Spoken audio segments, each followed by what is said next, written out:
Namaste. Yesterday we spoke on meaning, nature and definitions of an entrepreneur. Today we shall try to understand the traits, the characteristics or at the how the personality of an entrepreneur is about. ನಿನ್ನೆ ನಾವು ಏನಂತಂದರೆ ಉದ್ಯಮಶೀಲ ವ್ಯಕ್ತಿ ಅಂದರೆ ಏನು, ಆತನ ಲಕ್ಷಣಗಳು ಏನು, ಆತನದು ಹಂಗಂದರೆ ಏನು ಅಥವಾ ಅವ್ರದ್ದು ವ್ಯಾಖ್ಯೆಗಳನ್ನು ನಾವು ನಿನ್ನೆ ನೋಡಿದ್ದೀವಿ.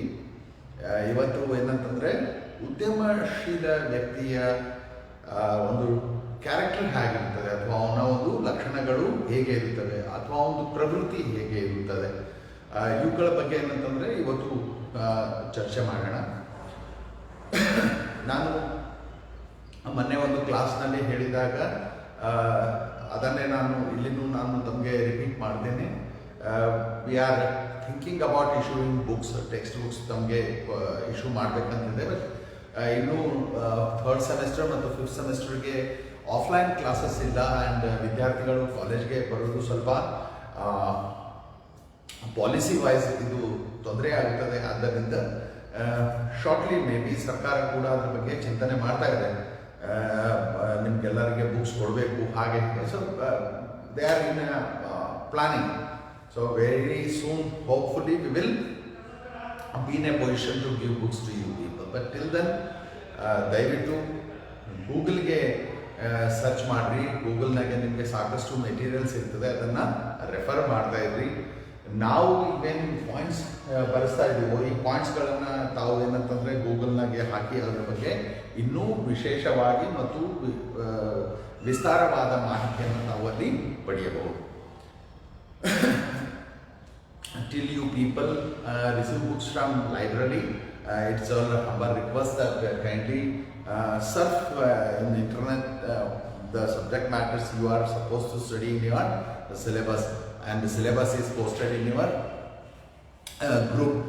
Therefore kindly go through. Some of my good friends say that sir ನಂದು ಹಳೇದು ಪೋಸ್ಟ್ಗಳು ಹೇಗೆ ಅಂತ ಹೇಳಿ ತಾವು ಚಿಂತೆ ಮಾಡೋದ ಅಗತ್ಯ ಇಲ್ಲ. ನಾವು ಸೆಟ್ಟಿಂಗ್ಸನ್ನು ಚೇಂಜ್ ಮಾಡಿರ್ತೇವೆ. ನೀವು ಇವತ್ತು ಜಾಯ್ನ್ ಆದ್ರೂ ನಾವು 15 ದಿವಸದಿಂದ ಏನು ವಿಡಿಯೋಸ್ ಹಾಕಿರ್ತೇವೆ, ಸಿಲೆಬಸ್ ಹಾಕಿರ್ತೇವೆ, ಅದನ್ನು ತಾವು ನೋಡ್ಬೋದು. ಸೊ ಹಿಸ್ಟ್ರಿ ಸರ್ಫಿಂಗ್ ಏನಂತಂದರೆ ಅದರೊಳಗೆ ಅವಕಾಶ ಇರುತ್ತದೆ. ಹೊಸದಾಗಿ ಸೇರುವ ವಿದ್ಯಾರ್ಥಿಗಳು ಕೂಡ ಹಳೆಯ ಪೋಸ್ಟ್ಗಳನ್ನು ತಾವು ನೋಡ್ಬೋದು. ಅದರೊಂದಿಗೆ ನಮ್ದು ಇದೇನು ಪೇಜ್ ಅದ, ಇಫ್ಸ್ ಆ್ಯಂಡ್ ಬಟ್ಸ್ ಅಂತ ಹೇಳಿ ಏನು ಪೇಜ್ ಇದೆಯೋ ಇದ್ರ ಮೇಲೆ ಕೂಡ ನಮ್ಮದು ಹಳೆಯದೆಲ್ಲ ವಿಡಿಯೋಸ್ಗಳು ಹಾಗೇನೇ ಇರ್ತವೆ. ನೀವು ವಿದ್ಯಾರ್ಥಿಗಳು ಅವುಗಳನ್ನು ನೋಡಿ ಅವಕ್ಕೆ ರೆಫರ್ ಮಾಡ್ಬೋದು ಆ್ಯಂಡ್ ಅದರೊಳಗೆ ಹೇಳಿರುವಂಥ ವಿಷಯಗಳ ಮೇಲೆ ತಾವು ಇಂಟರ್ನೆಟ್ನಾಗೂ ಮಾಹಿತಿಯನ್ನು ತೆಗೆದುಕೊಳ್ಳಬಹುದು. ಹೀಗಾಗಿ ಬುಕ್ಸ್ ಹೇಗೆ ಸರ್ ಅಂತ ಹೇಳಿ ಕೆಲವು ವಿದ್ಯಾರ್ಥಿಗಳು ಮೆಸೇಜ್ ಮಾಡ್ತಾ ಇದ್ದಾರೆ. ಬುಕ್ಸ್ ಬಗ್ಗೆ ಈಗ ತಾತ್ಕಾಲಿಕವಾಗಿ ಅಥವಾ ಇಷ್ಟು ಇಲ್ಲಿ ತನಕ ನನಗೆ ಇರೋ ಮಾಹಿತಿಯನ್ನು ತಾನು ನಿಮಗೆ ಹೇಳಿದ್ದೀನಿ. ಬುಕ್ಸ್ಗೆ ಬಗ್ಗೆ ಯೋಚನೆ ಮಾಡಲಾಗ್ತಿದೆ. They will be given to you, but till then kindly go to internet and search all these issues. You will be in a better position to understand them. ಹೀಗಾಗಿ ನಮ್ಮ ಹತ್ರ ಬುಕ್ಸ್ ಇಲ್ಲ ಅಂತ ಹೇಳಿ ಸುಮ್ಮನೆ ಕೂಡೋದ್ರದಾಗ ಅರ್ಥ ಇಲ್ಲ. ನಾನೇನು ನಮ್ಮ ಗ್ರೂಪ್ನಲ್ಲಿ ಸಿಲೆಬಸ್ ಹಾಕಿದ್ದೀನೋ ಆ ಸಿಲೆಬಸನ್ನು ತೆಗೆದುಕೊಂಡು ದಯವಿಟ್ಟು ನಿಮಗೆ ಬುಕ್ಸ್ ಕೊಡುವವರೆಗೆ ನಮ್ಮ ಕಾಲೇಜ್ನವರು ಇಂಟರ್ನೆಟ್ನಲ್ಲಿ ಹೋಗಿ ಈ ಎಲ್ಲ ಮಾಹಿತಿಗಳನ್ನು ಪಡೆದು ಅದರದ್ದು ವಿವರ ತಾವು ತೆಗೆದುಕೊಂಡು ನೋಟ್ಸ್ ಮಾಡ್ತಾ ಇರ್ರಿ. ಆ್ಯಂಡ್ ಯಾರಿಗಾದರೂ ತಾವು ಈಗಾಗಲೇ ನೋಟ್ಸ್ ಮಾಡ್ತಿದ್ರೆ ದಯವಿಟ್ಟು ಅದರದ್ದೊಂದು ಫೋಟೋ ತೆಗೆದು ನನಗೆ ಹಾಕ್ರಿ. ಆ್ಯಂಡ್ ನಾನು ಅದಕ್ಕೆ ನೋಡಿ ಮತ್ತು ನಾನು ನಿಮಗೆ ರಿಟರ್ನ್ ಅದ್ರ ಮೇಲೆ ಏನಾದರೂ ಬೇಕಾದರೆ ರಿಮಾರ್ಕ್ಸ್ ಬರೆದಿರ್ತೀನಿ ಅಥವಾ ಇನ್ನೂ ಏನಾದರೂ ಸಜೆಷನ್ಸ್ ಇದ್ದರೆ ನಾನು ನಿಮಗೆ ಹೇಳಿರ್ತೀನಿ. So till we come together again in an offline mode, let us be in communication with each other and let us try to connect each other through whatever the possible via medias are available, and let us try to improve ourselves every day so that we will be gaining knowledge. ಏನಾದರೂ ಹೊಸ ಜ್ಞಾನ ಬರಲಿ ಅನ್ನೋದು ನಮ್ಮದು ಉದ್ದೇಶ ಮತ್ತು ನಮ್ಮ ಪ್ರಯತ್ನವಾಗಿರುತ್ತದೆ. With this background, let us move on. So who is an entrepreneur, or how can we define an entrepreneur, or what are the qualities or what are the deeds, actions by which we can identify an entrepreneur ಅಂತೇಳಿ ನಮಗೆ question ಇದ್ರೆ, ಆಂಟ್ರಪ್ರೀನಿಯರ್ ಅನ್ನೋನಿಗೆ ಹೇಗೆ ಗೊತ್ತು ಹಿಡಿಬೇಕು ನಾವು? ಆಂಟ್ರಪ್ರೀನಿಯರ್ ಹತ್ರ ಏನು ಅಷ್ಟು ವಿಶೇಷವಾದ ವೈಶಿಷ್ಟ್ಯತೆಯಾದ ಗುಣಗಳಿರ್ತವೆ ಅನ್ನೋದಂದರೆ, ಕೆಲವು ಥಿಂಕರ್ಸ್ ಈ ಆಂಟ್ರಪ್ರೀನಿಯರ್ದು ಏನು ವಿಷಯ ಅದನೋ ಇದರ ಮೇಲೆ ಚಿಂತಕರು ಕೆಲವು ಗುಣಲಕ್ಷಣಗಳನ್ನು, ಗುಣಧರ್ಮಗಳನ್ನು ಪಟ್ಟಿ ಮಾಡಿರುತ್ತಾರೆ. They have listed. Number 1 is he has a vision. ನಾನು ನಿನ್ನೆನೂ ಹೇಳಿದ್ದೆ, ಒಂದು ಅವನಿಗೆ ಏನಂತಂದರೆ ಒಂದು ದೂರದೃಷ್ಟಿ ಇತ್ತು. Right. And let me tell you, a great leader, ಯಾರು ಒಬ್ಬ ಭಾಳ ದೊಡ್ಡ ಧೀಮಂತ ನಾಯಕ ಅಂತ ನಾವು ಏನು ಕರಿತೀವಿ, ಅಥವಾ ಮುಂದಾಳತ್ವ ವಹಿಸಿಕೊಂಡಿರುತ್ತಾರೋ, ಯೋಜನೆ ಮಾಡೋರು ಇರ್ತಾರೋ, ಯೋಜನಾಕಾರರು ಇರ್ತಾರೋ, ಅವರು ಯಾವಾಗಲೂ 8 ದಿನದ್ದು, 1 ವರ್ಷದ್ದು ಹೀಗೆ ಯೋಚನೆ ಮಾಡೋದಿಲ್ಲ. ಅವರು ಏನಿದ್ರು ಏನಂತಂದರೆ ಲಾಂಗ್ ಪೀರಿಯಡ್, 10 ವರ್ಷ ಆದಮೇಲೆ, 20 ವರ್ಷ ಆದಮೇಲೆ ಹೇಗಿರ್ತದೆ ಅನ್ನೋದನ್ನು ಯೋಚನೆ ಮಾಡಿ ಯೋಜನೆಗಳನ್ನು ಮಾಡ್ತಾರೆ. Therefore, a true leader, right? A true leader has vision. Please remember, whenever you come across a word vision has a very broad sense. ಅದಕ್ಕೆ ಬಹಳ ವಿಶಾಲವಾದ ಅರ್ಥವಿರ್ತದೆ. ವಿಷನ್ ಅಂತ ಕರಿತೀವಿ ಅಂತಂದರೆ ಏನಿಲ್ಲ ಅಂದ್ರೆ ಒಂದು 10-15 ವರ್ಷ ಆದಮೇಲೆ ಹೇಗಿರ್ತದೆ ಅನ್ನೋದನ್ನು ಯೋಚನೆ ಮಾಡಲಿಕ್ಕೆ ನಾನು ಏನಂತ ಕರಿತೀನಿ, ಅದಕ್ಕೆ ವಿಷನ್ ಅಂತ ಕರೆದಿರ್ತದೆ. ಆಮೇಲೆ ಎರಡನೇದು ಪ್ರಾಕ್ಟಿಕಲ್ ನಾಲೆಜಬಲ್ ಇರ್ತಾನೆ. He has practical knowledge. C there are 4 types of ideas we have. Like one is education, second one is learning, third one is wisdom, and fourth one is practical knowledge. ಇವೆಲ್ಲ ಏನಂತಂದರೆ ಬಹಳ different ಹಂತದಲ್ಲಿ ಇರ್ತವೆ. V shall see what do we mean by practical knowledge. Next, ಅದಕ್ಕೆ ಯಶಸ್ಸನ್ನು ಸಾಧಿಸಬೇಕು, ಯಶಸ್ಸನ್ನು ನಾನು ಪಡಿಬೇಕು ಅನ್ನೋದೊಂದು ಅರ್ಜಿ ಇರ್ತದೆ, ಒಂದು ಆತುರತೆ ಇರ್ತದೆ. ಅದನ್ನ ಹತ್ರ ಒಂದು ತೀಕ್ಷ್ಣವಾದ, ಅವನ ಹತ್ರ ಒಂದು ಇಚ್ಛಾಶಕ್ತಿ ಇರ್ತದೆ. Urge to succeed. ಏನಾದರೂ ಮಾಡಬೇಕು, ಹೇಗಾದರೂ ಮಾಡಬೇಕು, ಎಷ್ಟಾದರೂ ಪರಿಶ್ರಮ ಆಗಲಿ, ನಾನು ಯಶಸ್ಸನ್ನು ಹೊಂದಬೇಕು.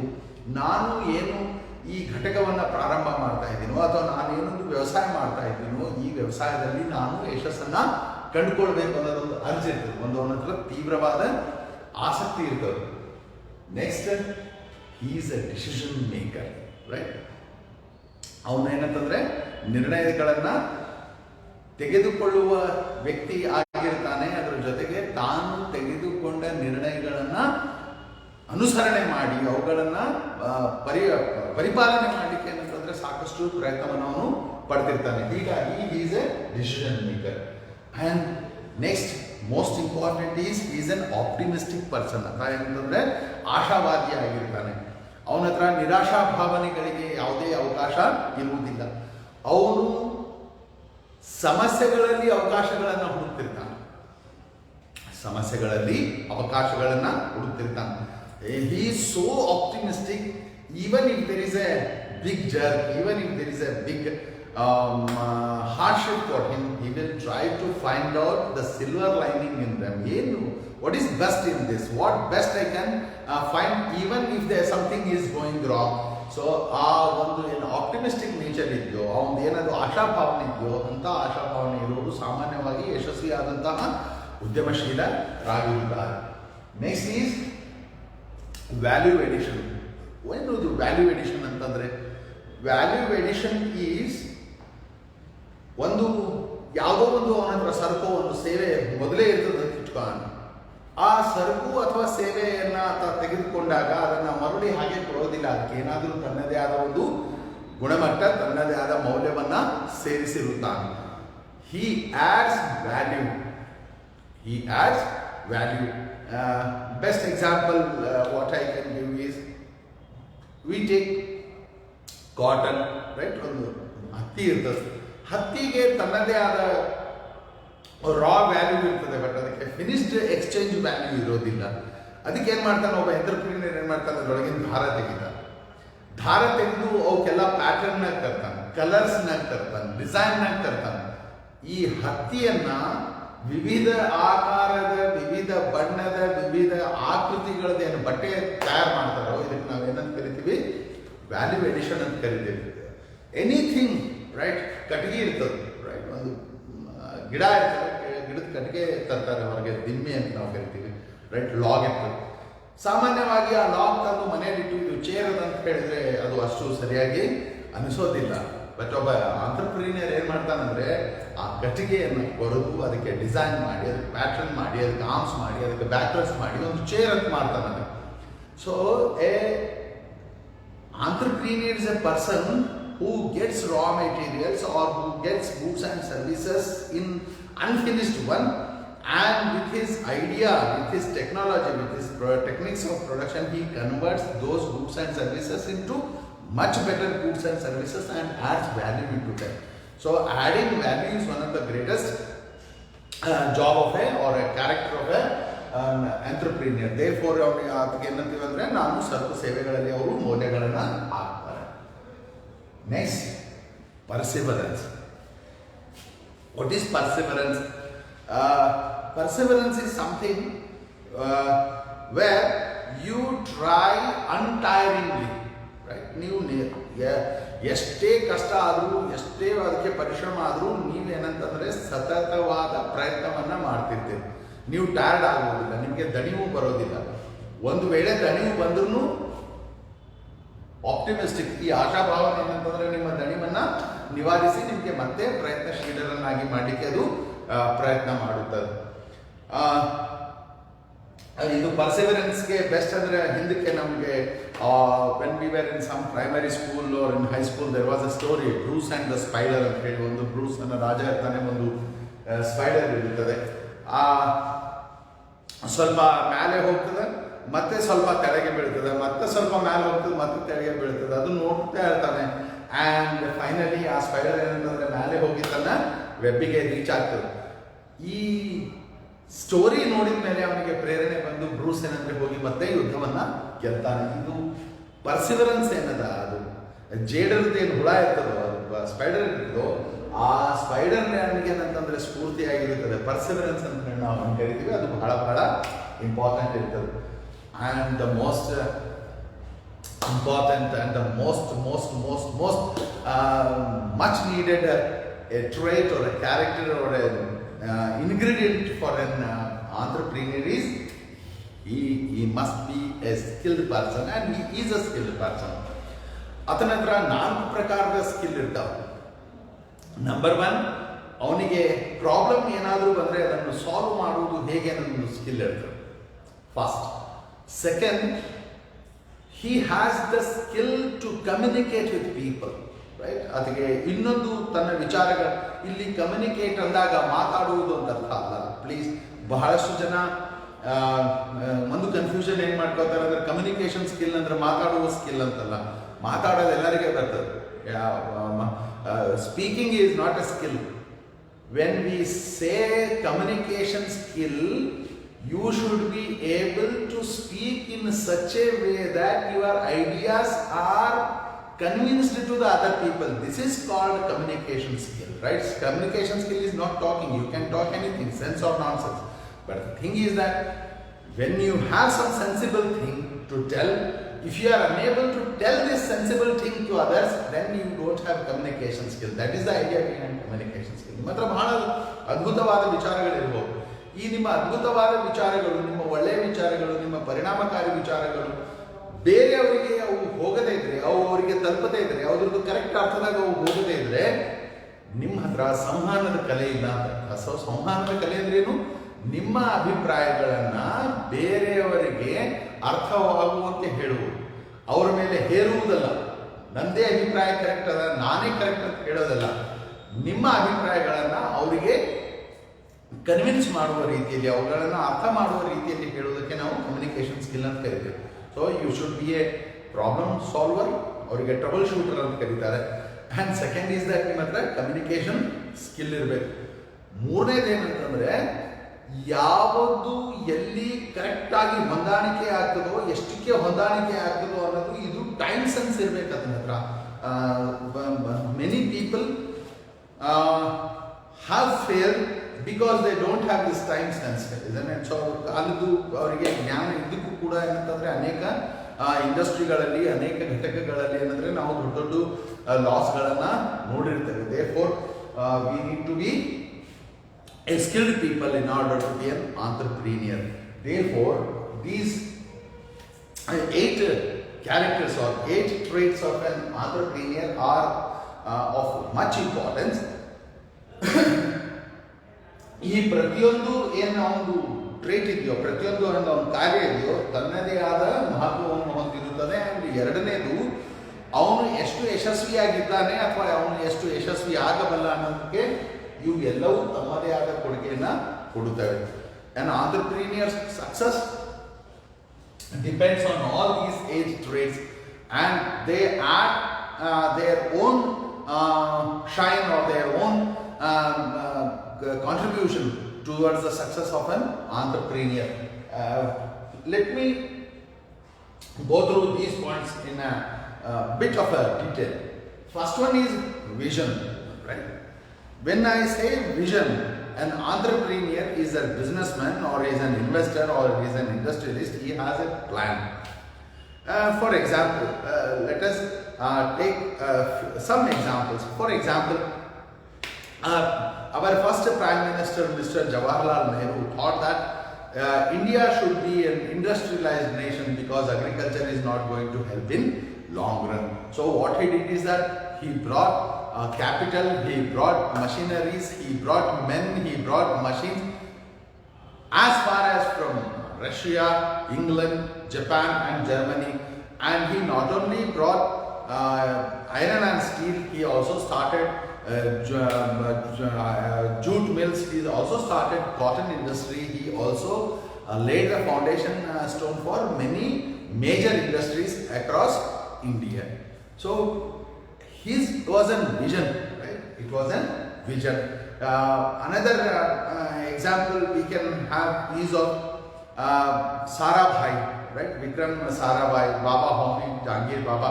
So these were the people who thought that India should be not only an industrialized nation, it should be a nation with some scientific advancement also. They started Baba Atomic Research Energy. They started ISRO. They did a lot of satellite tracking facilities. The thing is that when you have vision, ನಿಮ್ಮ ಹತ್ರ ದೂರದೃಷ್ಟಿ ಇದ್ದರೆ ಆ ದೂರದೃಷ್ಟಿ ಮೇಲೆ ಕೆಲಸ ಮಾಡಲಿಕ್ಕೆ ಏನಂತಂದರೆ ನಿಮಗೆ ಸಾಕಷ್ಟು ಐಡಿಯಾಗಳು ಬರುತ್ತವೆ. Therefore we should be very far thinking people. Short sightedness ಇದ್ರೊಳಗೆ ಕೆಲಸಕ್ಕೆ ಬರೋದಿಲ್ಲ. ಯಾಕಂತಂದರೆ ಶಾರ್ಟ್ ಸೈಟೆಡ್ನೆಸ್ ಹೆಂಗಿರ್ತಾವೆ ಅಂತಂದರೆ ಒಂದೇ ವರ್ಷದಾಗ ಏನಂತಂದರೆ ಎಲ್ಲವೂ ಚೇಂಜ್ ಆಗ್ತವೆ ಅಂತ ಹೇಳಿಕೆ ಬರೋದಿಲ್ಲ. ಕೆಲವು ಸಂದರ್ಭಗಳು ಹೆಂಗಿರ್ತಾವೆ ಅಂತಂದರೆ ಅವಕ್ಕೆ ಗೆಸ್ಟೇಷನ್ ಪೀರಿಯಡ್ ಭಾಳ ಇರ್ತವೆ. ಒಂದು ಉದಾಹರಣೆಗೆ ನಾವೇನು ಕೊಡ್ಬೋದು ಅಂದರೆ ಕನ್ಸ್ಟ್ರಕ್ಷನ್ ಆಫ್ ಡ್ಯಾಮ್ಸ್. ತಾವು ನೋಡಿರ್ಬೋದು, ದೊಡ್ಡ ದೊಡ್ಡ ಡ್ಯಾಮ್ಗಳನ್ನು, ಅಣೆಕಟ್ಟುಗಳನ್ನು ಕಟ್ತಾರೆ. ಅಣೆಕಟ್ಟುಗಳು ಸಾಮಾನ್ಯವಾಗಿ ವರ್ಷ 2 ವರ್ಷದಲ್ಲಿ ಮುಗಿಯೋದಿಲ್ಲ. ಕೆಲವು ಏನಂದರೆ 10 ವರ್ಷಗಳು ತೆಗೆದುಕೊಳ್ಳುತ್ತವೆ. ನಮ್ಮ ಭಾರತದಂಥ ವಿಶೇಷವಾದ ರಾಷ್ಟ್ರಗಳಲ್ಲಿ ಕೆಲವು ಸರಿ 20-30 ವರ್ಷಗಳು ಕೂಡ ಬೇಕಾಗುತ್ತವೆ. ಹೀಗಾಗಿ ಆ 20-30 ವರ್ಷ ಅನಾವಶ್ಯಕ, ಬಟ್ ದೂರದೃಷ್ಟಿ ಇರೋದು ನಮಗೆ ಬಹಳ ಇಂಪಾರ್ಟೆಂಟ್ ಆಗಿರುತ್ತದೆ. ಆದ್ದರಿಂದ ವಿಷನ್ ಈಸ್ ಇಂಪಾರ್ಟೆಂಟ್. ಎರಡನೇದು ಪ್ರಾಕ್ಟಿಕಲ್ ನಾಲೆಜ್ ಇದೆ. What is practical knowledge? Education is different, right? ನೀವು ಶಿಕ್ಷಣವನ್ನು ಹೊಂದಿದ್ದವರು ಆಗಿರ್ಬೋದು, ಅಥವಾ ನಿಮಗೆ ಬಹಳ ನಿಮ್ಮ ಹತ್ರ PhD ಅವೆಲ್ಲ ಡಿಗ್ರೀಸ್ ಇರ್ಬೋದು. ಬಟ್ ಹಾಗೆ ನಿಮ್ಮ ಹತ್ರ ಡಿಗ್ರೀಸ್ ಅವೇ ಅಂದ ತಕ್ಷಣ ನಿಮ್ಮ ಹತ್ರ ನಾಲೆಜ್ ಇದೆ ಅಂತ ಅರ್ಥಲ್ಲ. ಅಫ್ಕೋರ್ಸ್ ನಿಮ್ಮ ಹತ್ರ ಎಜುಕೇಷನ್ ಇರ್ಬೋದು. ಎಜುಕೇಷನ್ಗೂ, ನಾಲೆಜ್ಗೂ ಮತ್ತು ಪ್ರಾಕ್ಟಿಕಲ್ ನಾಲೆಜ್ಗೂ ಭಾಳ ವ್ಯತ್ಯಾಸ ಇದೆ. ನಾನು ನಿಮಗೆ ಒಂದು ಸಣ್ಣದೊಂದು ಇದು ಕಥೆ ಅನ್ಕೋರಿ ಅಥವಾ ಜೋಕ್ ಅನ್ಕೋರಿ, ಹ್ಯಾಂಗರ್ ಅನ್ಕೋರಿ, ಇದಕ್ಕೆ I will tell you in that way so that you can understand what is the difference between being practical and being educated. And I will leave it to you whether you must be practical or whether you must be highly educated. So once a professor was traveling in his car. ಅವನು ಒಬ್ಬ professor ತನ್ನ ಕಾರ್ನಾಗ ಹೋಗ್ತಾ ಇದ್ದ. ಊರು ಹೊರಗೆ ಹೋಗ್ತಾನೆ. ಅಲ್ಲೇ ಹಾದಿಗೆ ಹೋಗ್ತಿರ್ಬೇಕಾದ್ರೆ ಅವನು ಟೈರ್ ಫ್ಲಾಟ್ ಆಗಬೇಕು, ಅಂದರೆ ಗಾಡಿ ಹೋಗ್ಬಿಡ್ತದೆ ಟೈರ್ನ. ಸೊ ನಾವು this fellow removes his tire, flatted one, and he removes it, and then he is ready to put his stepney, and now he says that he has lost his nuts. ಅವನ ಹತ್ರ ಏನು nut ಇರ್ತಾವೋ ಅದಕ್ಕೆ ಹಾಕೋದು miss ಆಗಿಬಿಟ್ಟಿರ್ತಾವೆ, ಎಲ್ಲೋ ಬಿದ್ದು ಹೋಗ್ಬಿಟ್ಟಿರ್ತಾರೆ. ಈಗ ಕಾರಿಗೆ tyre ಕೂರ್ಸೋಣ, but ಆ tyre fit ಮಾಡ್ಬೇಕಂದ್ರೆ ಅವನ ಹತ್ರ ನಟ್ ಇಲ್ಲ. ನೋಡ್ದ, ಆ ಕಡೆ ಈ ಕಡೆ ನೋಡ್ದ, ಅಲ್ಲಿ ಎದುರೊಂದು ಮೆಂಟಲ್ ಹಾಸ್ಪಿಟ್ಲ್ ಇರ್ತವೆ, ಹುಚ್ಚದ್ದು ದವಾಖಾನೆ. ಸೊ ಅಲ್ಲಿಗೆ ಹೋಗಿ ನೋಡ್ತಾನೆ, ಒಬ್ಬ ಗ್ರೌಂಡ್ನಾಗೆ ಒಬ್ಬ ಹುಚ್ಚ ಫುಟ್ಬಾಲ್ ಆಡ್ಲಿಕ್ಕೆ ಬಂದಿದ್ದ, ಆ ಕಡೆ ಈ ಕಡೆ was playing football. And now this fellow professor he went to that gentleman and he asked, ಇಲ್ಲೆಲ್ಲಾದರೂ ಮೆಕ್ಯಾನಿಕ್ ಶಾಪ್ ಇದೆಯಾ? Are there any mechanic shops here? ಅವನು ಯಾರು ಹುಚ್ಚ, ಟ್ರೀಟ್ಮೆಂಟ್ ತೊಗೊಲಿಕ್ಕೆ ಬಂದಿದ್ದ, ಹುಚ್ಚಿದ್ದಂಗಿದ್ದ ಅವನಂತೆ. ಯಾಕೆ ಅಂತ ಕೇಳ್ದ. ಈ ಪ್ರೊಫೆಸರ್ ಕೋಟ್ ಗಿಟ್ ಎಲ್ಲ ಚಶ್ಮಾ ಹಚ್ಕೊಂಡು ರೆಡಿ ಆಗಿತ್ತು. ಅವನಂತೆ, ಇಲ್ಲ ನಂದು ಟೈರ್ ಪಂಕ್ಚರ್ ಆಗಿತ್ತು, ಅದು ಫಿಟ್ ಮಾಡ್ಬೇಕು ಅನ್ನೋದ್ರದಾಗ ನಾನು somehow I lost my nuts and now I am finding it difficult. ಅದು ನಟ್ ಇಲ್ದೇನೆ ನಾನು ಹೇಗೆ ಮುಂದಕ್ಕೆ ಹೋಗಲಿ? ಅವನು ಹುಚ್ಚ ಒಂದ್ಸರಿ ನಿಮಗೆ ತೆಳಗಿನಿಂದ ಮ್ಯಾಲ ತನ ನೋಡಿ ಅನ್ನಂತ, ಈ ಉಳಿದಿದ್ದು 3 ಟೈರ್ ಇದೆಯಲ್ಲ, ಆ 3 ಟೈರ್ದು ಒಂದೊಂದು ನಟ್ ತೆಗಿ, ಈ ಏನು ಟೈರ್ ಇದೆಯೋ ಅದಕ್ಕೆ ಫಿಟ್ ಮಾಡು, ಮುಂದೆ ಗ್ಯಾರೇಜ್ ಇದ್ರೆ ಎಲ್ಲೋಗ ಒಂದೊಂದು ಬೋಲ್ಟ್ ಹಾಕ್ಸ್ಕೊಂಡು. And this fellow professor was surprise. ಅಂತ, ಹೌದಾ, ನೀನು ಹುಚ್ಚಿದ್ಯಾ ಅಂತ ಕೇಳಿದ. ಅದಕ್ಕೆ ಅವನು ಹುಚ್ಚ ಆನ್ಸರ್ ಮಾಡಿದ, ಹೌದ್ರಿ ನಾನು ಹುಚ್ಚಿದ್ದೇನೆ, ನಿಮ್ಮಂಗೆ ಮೂರ್ಖಲ್ಲ ಅಂತ. So the thing is that you need to know the practical ideas, isn't it? Therefore, being educated is one thing, practical knowledge is another thing. So now you think on which side of the fence you are, knowledgeable or educated. Therefore, a person who is an entrepreneur has practical knowledge. And third, urge to succeed. When Ford was designing his T model, ಮಾಡ್ತಿರ್ಬೇಕಾದ್ರೆ ಅದಕ್ಕೆ V8 engine ಒಂದೇ ಚೇಂಬರ್ನಲ್ಲಿ ಅವು ಸಿಲಿಂಡರ್ಗಳು ಕೂಡಬೇಕು ಅಂತ ಬಹಳ ಪ್ರಯತ್ನ ಮಾಡಿದ್ರು. ಎಲ್ಲ ಆಮೇಲೆ ಇಂಜಿನಿಯರ್ಸ್ ಹೇಳಿದ್ರಂತೆ, ನೋ, ಇದು ಸಾಧ್ಯ ಇಲ್ಲ ಅಂತ. So Henry Ford didn't give them a very big lecture. So he told, look, I want a V8 engine in one chamber, that's all. Now how you do, it's left to you ಅಂತ ಹೇಳಿ ಹೋಗ್ಬಿಟ್ಟ. And ಏನಾಯಿತು, ಮತ್ತೆ ಎಲ್ಲ ನಮ್ಮ ಅಂದಿನ engineers ಒಂದು ಕಡೆ ಸೇರಿ ಡಿಸೈನ್ ಮಾಡಿ V8 ಇಂಜಿನ್ ಸಕ್ಸಸ್ಫುಲ್ ಆಗಿರುತ್ತದೆ. And henry Ford was A successful man. ನಾನು ಯಶಸ್ಸು ಹೊಂದಬೇಕು ಅನ್ನೋದು ಏನು ಅರ್ಜಿದ್ಯೋ, ಹೀಗೆ ಆಗಬೇಕು, ನಾನು ಮಾಡುತ್ತೇನೆ ಅನ್ನೋದೇನು ಅರ್ಜಿದ್ಯೋ, ಇದು ಬಹಳ ಇಂಪಾರ್ಟೆಂಟ್ ಆಗಿರುತ್ತದೆ. And decision maker, right? ಬಹಳ ಸಾಮಾನ್ಯವಾಗಿ ನಾವು ನಿರ್ಣಯ ತೆಗೆದುಕೊಳ್ಳುವಲ್ಲಿ ಫೇಲ್ ಆಗ್ತೇವೆ. We fail to decide. Most of the people are a failure are they suffer because they have failed to take decisions when they were supposed to take the decisions. If you fail to take the decision, then life will take a decisions on you. That's the most critical part of life. So take decisions. Have all the pros and cons of the concepts you want to deal with. And once you are there in a position, then take a decision. And once you take a decision, dedicate on it. One best example what we can give is about what happens if you fail to take decisions. ನೀವು ನಿರ್ಣಯಗಳನ್ನು ತೆಗೆದುಕೊಳ್ಳಿಕ್ಕೆ fail ಆದರೆ ಏನಾಗ್ಬೋದು, ಅದಕ್ಕೆ ಇತಿಹಾಸದೊಂದು ನಾನು ನಿಮಗೆ ಉದಾಹರಣೆ ಕೊಡ್ತೀನಿ. Why decision making is important. There was one Mr Henry Tandey. ಇಂಗ್ಲೆಂಡಿಂದ ಒಬ್ಬ ಸೋಲ್ಜರ್ ಆಗಿದ್ದ. And one day he was in the fag end of World War I. He was walking back to his barrack. This Henry Thandi, English soldier ಏನಂದ್ರೆ ತನ್ನ ಬ್ಯಾರಾಕಿಗೆ ಹೋಗ್ತಾ ಇದ್ದ. ಆವಾಗ ಎದುರೊಬ್ಬನು ತೆವಳ್ಕೋತ, right? ಪೂರ ಮೈಯೆಲ್ಲ ಗಾಯ ಆಗಿ ಗುಂಡಿನ ಏಟು ತಿಂದು ಅಲ್ಲಿದ್ದು ಒಬ್ಬ ಜರ್ಮನ್ದು ಸೈನಿಕ ತೆವಳ್ಕೋತ ಬರ್ಲಿಕ್ಕತ್ತಿದ್ದ. ಅವನಿಗೆ ನೋಡಿ ಹೆನ್ರಿ ಥಾಂಡಿ ತನ್ನ ಗನ್ ತೆಗೆದು ರೈಫಲ್ ತೆಗೆದು ಅವನಿಗೆ ಗುರಿ ಇಟ್ಟು ಹೊಡಿಬೇಕಾಗಿತ್ತು. ಯೋಚನೆ ಮಾಡಿದ, ಇವನಿಗೆ ಹೊಡೆಯೋದ್ರಿಂದ ಏನು ಅರ್ಥ ಇದೆ? ನಮ್ಮ ಇಂಗ್ಲೆಂಡಿಂದು 2 ಗುಂಡುಗಳು ಹಾಳಾಗುತ್ತವೆ. So let this fellow die. ಇವನು ಹಿಂಗಾದ್ರೆ ಸಾಯ್ತಾನೆ, ಸುಮ್ಮನೆ ಇವನಿಗೆ ಯಾಕೆ ಹೊಡಿಬೇಕಂತ ಹೇಳಿ ಬಿಟ್ಟು ಹೋಗ್ಬಿಟ್ಟ. ಯಾರು? ಹೆನ್ರಿ ಥಾಂಡಿ. ಅವನು ಆ ಪಾಯಿಂಟ್ನಾಗ ಡಿಸಿಷನ್ ತೊಗೊಳ್ಬೇಕಾಗಿತ್ತು, ತಗೊಳ್ಳಿಲ್ಲ.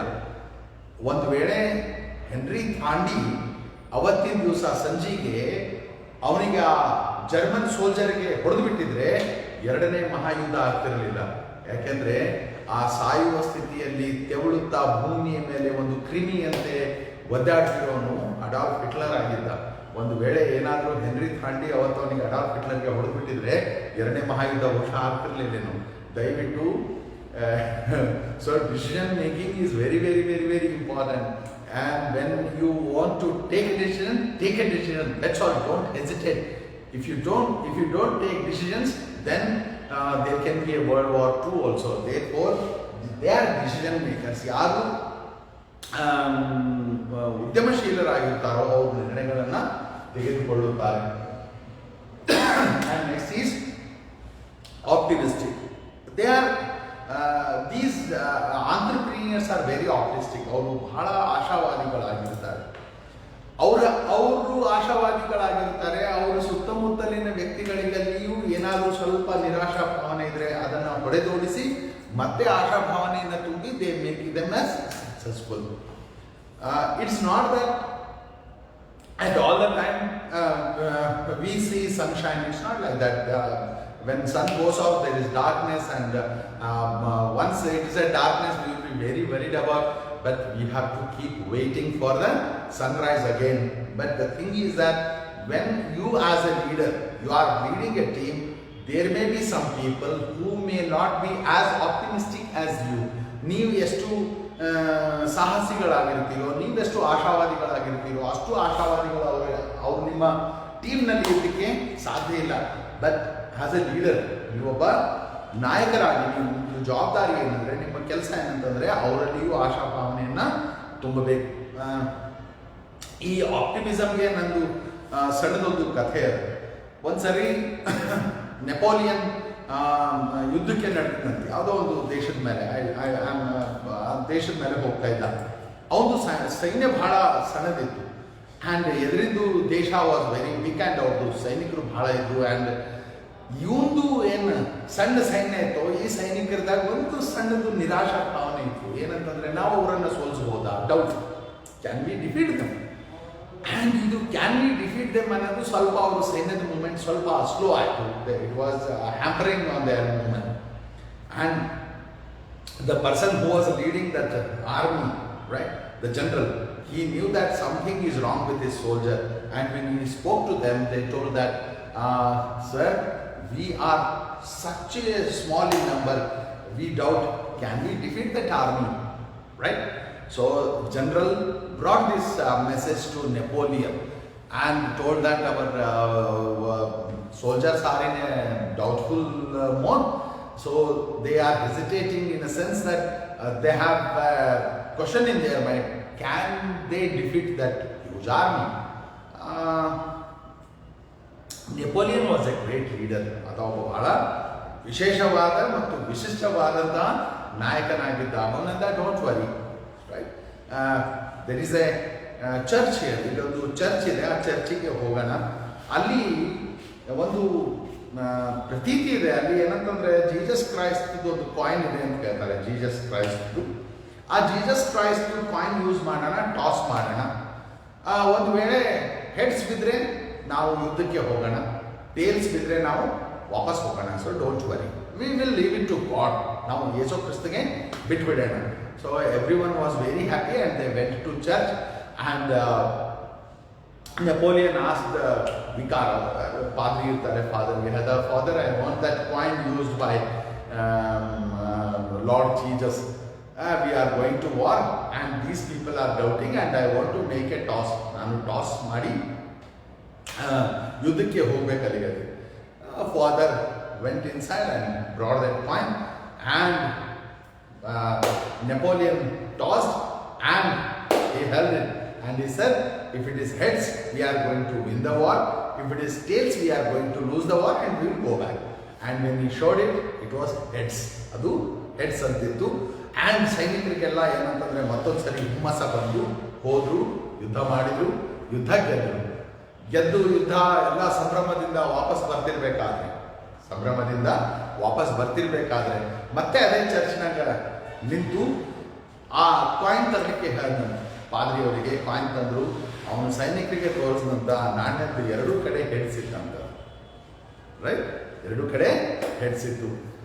ಆವಾಗ ಹೇಳಿದಂತೆ ಜೀಸಸ್ಸಂದು ಕೃಪೆ ನಮ್ಮ ಮೇಲೆ ಇದೆ ಅನ್ನೋದು ಏನು ಆಪ್ಟಿಮಿಸಮ್ ಅದನ್ನು ನಮ್ಮ ಹತ್ರ, ನಮ್ಮದೇನು ಆಶಾಭಾವನೆ ಅದನ್ನು, ಇದು ನಮಗೆ ಗೆಲ್ಲಲಿಕ್ಕೆ ಪ್ರೇರಣೆ ಕೊಟ್ಟಿರುತ್ತದೆ. ಬಟ್ ಯುದ್ಧ ಗೆದ್ದಿರೋದು ಯಾರು? ನಾವು ಸೈನಿಕರು. Therefore the thing is that this optimism, ಒಬ್ಬ ಲೀಡರ್ ಏನಂತಂದರೆ ಆ ಆಶಾಭಾವನೆ ಸ್ವಲ್ಪ ಕಡಿಮೆ ಆದರೂ ಕೂಡ ಆ ನಿರಾಶೆ ಆದಂಥ ತನ್ನ ಜನರನ್ನು, ತನ್ನ ಟೀಮನ್ನು, ತನ್ನ ತಂಡವನ್ನು ಏನಂತಂದರೆ ಅವನು ಮತ್ತೊಂದು ಸರಿ ಹುದುಂಬಿಸಿ ತನ್ನ ಕೆಲಸ ಕಾರ್ಯಗಳನ್ನು ಸಾಧನೆ ಮಾಡುತ್ತಾನೆ. He has an urge to succeed, he wants to succeed, and in order to succeed he needs optimism, and this optimism at his lower level and upper level and mid level. Therefore the thing is that optimism is very much important. Value adding is one of the greatest qualities of an entrepreneur. If you look various goods and services, they have changed their forms, they have changed their purposes, they have changed their usage. So once a good or a commodity which was of single use, now it has become a multi-purpose usage also. Therefore the thing is that value addition is one of the most important aspect or trait of an entrepreneur. We will go in detail in second chapter of our syllabus. Value addition, what is its important? Perseverance is the most important aspect or most important character of an entrepreneur. Enidu perseverance antandre? Perseverance is practicing, right? Trying hard to achieve something which you as a person wants to achieve. For example, ಎಷ್ಟೋ ಜನ ಇರ್ತಾರೆ, they have a dream, but they won't work upon that. But there are very few people who have that perseverance in them. ಅವರ ಹತ್ರ ಅದು ಆ ಸತತವಾದ ಯತ್ನಶೀಲತೆ ಇರ್ತದೆ, ಅದು ಅವರಿಗೆ ಯಶಸ್ಸಿಗೆ ಕರೆದುಕೊಂಡು ಹೋಗುತ್ತದೆ. ನಾನು ಇದ್ರ ಸಂಬಂಧಿಸಿದಂತೆ ಎರಡು ಉದಾಹರಣೆಗಳನ್ನು ನಾನು ಕೊಡಲಿಕ್ಕೆ ಬಯಸ್ತೇನೆ. ಪರ್ಸಿವರೆನ್ಸ್, ರೈಟ್, ಸತತವಾದ ಪ್ರಯತ್ನ ಮಾಡ್ತಾ ಇರೋದು. ಒಂದ್ಸರಿ ಜಾನ್ ಕೆನಡಿ ಅರ್ಕಾನ್ಸಾಸ್ ಅಂತ ಹೇಳಿ ಒಂದು ಅಮೆರಿಕದ ನಗರದ ಅರ್ಕಾನ್ಸಾಸ್ಗೆ ಹೋಗಿ ಅಲ್ಲಿ ಒಂದು ಶಾಲೆಗೆ ಹೋಗಿದ್ರು, ರೈಟ್. ಅಲ್ಲಿ ಶಾಲೆಗೆ ಹೋಗಿ ಎಲ್ಲ ವಿದ್ಯಾರ್ಥಿಗಳಿಗೆ ಭೇಟಿಯಾಗಿ ಮಾತಾಡ್ತಿರ್ಬೇಕಾದ್ರೆ ಆ ಒಂದು ಶಾಲೆಯಲ್ಲಿ ಒಂದು ಬೆಂಚ್ ಹತ್ರ ಹೋಗಿ ಒಂದು ಹುಡುಗನಿಗೆ ಶೇಕ್ ಹ್ಯಾಂಡ್ ಮಾಡಿ, ನೀನು ಭವಿಷ್ಯದಲ್ಲಿ ಏನಾಗಬೇಕಂತೀಯ ಅಂತ ಹೇಳಿ ಕೇಳಿದೆ. ಆ ಹುಡುಗ ಎದ್ದು ಶೇಕ್ ಹ್ಯಾಂಡ್ ಮಾಡಿ, I want to be a president of United States like you ಅನ್ನ, ನಾನು ಮುಂದೆ ಬೆಳೆದು ನಾನು ನಿಮ್ಮ ಹಾಗೆ ಈ ಅಮೆರಿಕಾದ ರಾಷ್ಟ್ರಪತಿ ಆಗಬೇಕು ಅಂದ್ಕೊಂಡಿದ್ದೀನಿ ಅನ್ನ. And he was very happy. John Kennedy packet him and went off. ಆ ಹುಡುಗ ನಾನು ಅಮೆರಿಕಾದ ರಾಷ್ಟ್ರಪತಿ ಆಗಬೇಕು ಅಂತ ಹೇಳಿ ಸುಮ್ಮನೆ ಕೂಡಲಿಲ್ಲ. ಅವನು ಅಮೆರಿಕಾದ ರಾಷ್ಟ್ರಪತಿ ಆಗಲಿಕ್ಕೆ ಏನೇನು ಬೇಕೋ ಅವೆಲ್ಲ ಸಾಧನೆಗಳು ಮಾಡಿ, ಆ ಹುಡುಗ ಯಾರು ಜಾನ್ ಎಫ್ ಕೆನಡಿಗೆ ನಾನು ಅಮೆರಿಕಾದ ರಾಷ್ಟ್ರಪತಿ ಆಗ್ಬೇಕಂತ ಅನ್ಕೊಂಡಿದ್ನೋ ಆ ಹುಡುಗ ಅಮೆರಿಕಾದ ರಾಷ್ಟ್ರಪತಿ ಆದ. ಅವನಿಗೆ ಬಿಲ್ ಕ್ಲಿಂಟನ್ ಅಂತ ಹೇಳಿ ಕರೀತೇವೆ. Therefore the thing is that ನೀವು ಏನು ಆಗ್ಬೇಕಂತೀರಿ ಅನ್ನೋದು ಇಂಪಾರ್ಟೆಂಟ್ ಅಲ್ಲ, ನೀವು ಏನು ಆಗಬೇಕು ಅಂತೀರಿ ಅನ್ನೋದಕ್ಕೆ ನೀವೇನು ಪ್ರಯತ್ನ ಮಾಡ್ತಾ ಇದ್ದೀರಿ ಅನ್ನೋದು ಭಾಳ important. It's one thing to wish what you want to be, right. You want to be anything, right, you want to be anything, but what are your efforts to what you want to be is the most important. For example, you might have seen ನಮ್ಮದು ಬಾಲ್ಯದಿಂದ ನೀವು ನೋಡ್ಕೊಂಡು ಬಂದರೆ ನೀವು ಏನೇನು ಆಗಬೇಕಂತೀರಿ ಅನ್ನೋದು ಎಷ್ಟೋ ಸರಿ change ಆಗಿರ್ತದೆ, right. So many times you have change what you like to become. For example, when you were a child, when you were going in a bus, after seeing the bus driver driving in the ups and downs, you had thought that I would like to be a driver like this fellow. Or ಸಿನಿಮಾಗಳಲ್ಲಿ police inspector ಬಂದು ರೌಡಿಗಳಿಗೆ ಹೊಡಿತಿರ್ಬೇಕಾದ್ರೆ ನೀವು S ನಾನು police officer ಆಗ್ಬೇಕು ಅಂದ್ಕೊಂಡಿರ್ತೀರಿ. ಅಥವಾ ನಿಮ್ಮ ಊರಲ್ಲಿ ಯಾವುದೋ DC ಬಂದಾಗ ಎಲ್ಲರೂ ಎದ್ದು ಅವರಿಗೆ ನಮಸ್ಕಾರ ಮಾಡಿದಾಗ ನೀವು ಡೆಪ್ಟಿ ಕಮಿಷನರ್ ಆಗಬೇಕಂದಿರ್ತೀರಿ. ಅಥವಾ ಯಾವುದೋ ಚೀಫ್ ಮಿನಿಸ್ಟರ್ದು ಪೊಸಿಷನ್ ನೋಡಿ ಅವನು ದರ್ಪ ಎಲ್ಲ ನೋಡಿದ ಮೇಲೆ ಎಸ್ ನಾನು ಚೀಫ್ ಮಿನಿಸ್ಟರ್ ಆಗ್ಬೇಕು ಅನ್ಕೊಂಡಿರ್ತೀರಿ. ಕೆಲವು ಸರಿ ನಿಮ್ಮ ಟೀಚರ್ ಪಾಠ ಮಾಡೋದು ನೋಡಿದ ಮೇಲೆ ಅರೆವಾ I want to be a teacher like this. So ನೀವು ಎಷ್ಟೋ ಸರಿ ಒಂದೇ ಕಾಸಿನಾಗ ಎಷ್ಟೋ ಸರಿ ಯಾರ್ಯಾರಿಗೂ ನೋಡಿ ಏನೇನೋ ಆಗ್ಬೇಕಂದಿರ್ತೀರಿ. ಬಟ್ ನೀವು ಏನೇನೋ ಆಗ್ಬೇಕಂದಿರಿ ಅನ್ನೋದು ಇಂಪಾರ್ಟೆಂಟ್ ಅಲ್ಲ. ಇವೆಲ್ಲ ಏನಾದರೂ ಆಗಬೇಕು ಅದಕ್ಕೆ ನೀವು ಏನು ಪ್ರಯತ್ನ ಮಾಡ್ತಾ ಇದ್ದೀರಿ ಅನ್ನೋದು ಬಹಳ important. So you should have that perseverance in you people. And last, you must be skilled. And this skill, ಈ ಸ್ಕಿಲ್ ಅನ್ನೋದೇನದ ಭಾಳ ಇಂಪಾರ್ಟೆಂಟ್ ಇರುತ್ತದೆ. ಎಷ್ಟೋ ಸಂದರ್ಭಗಳಾದಾಗ ಯಶಸ್ಸಿಗೆ ಮತ್ತು ವಿಫಲತೆಗೆ ಈ ಸ್ಕಿಲ್ ಡಿಫೈನ್ ಮಾಡುತ್ತದೆ. It is a dividing line between success and failure. You can be most successful if you have a skill, and you cannot be a successful person if you lack that skill. The best example, the greatest example I can give you at this point of time is Christopher Columbus. Christopher Columbus America ಎಲ್ಲ Discover ಮಾಡಿದ ಮೇಲೆ ವಾಪಸ್ ತನ್ನ ದೇಶಕ್ಕೆ ಬಂದ ಮೇಲೆ ಅವ ದೇಶದ ರಾಜ ಏನಂತಂದರೆ ಅದನ್ನ ಸಲುವಾಗಿ ಒಂದು ಸನ್ಮಾನ ಸಮಾರಂಭ ಔತಣಕೂಟ ಅರೇಂಜ್ ಮಾಡ್ತಾರೆ. A very big huge one, and that too in a palace with presence of queen and king and all his ministers.